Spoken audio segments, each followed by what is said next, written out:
కర్ణుడికి చేసిన అన్యాయానికి ఆవిడ కలిగిన ఫలం చూడండి ఎలా ఉంటుందో. ఆ బిడ్డని తండ్రి లేనివాడుగా తల్లి లేనివాడుగా చేసిందమ్మా.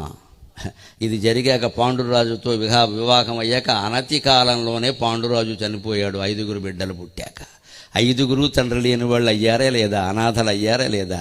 పైగా ఇంకో కర్మ, ఈ బిడ్డకు అన్యాయం చేసినందుకు మాద్రి అక్కడ సహగమనం చేస్తే వేరే వాళ్ళ బిడ్డలను 2 పెంచాల్సి వచ్చిందమ్మా. భగవంతుడు వడ్డీ కూడా పెట్టేశాడు అక్కడ.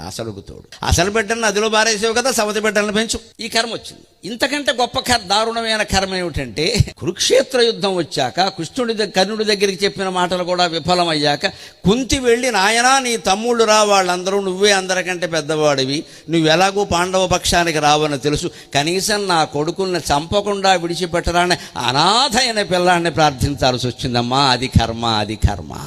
భగవంతుడు ఎవరి పార్టీ? సజ్జనుల పార్టీ. ఆయనకి కర్ణుడా అర్జునుడా ఆయనకి అనవసరం.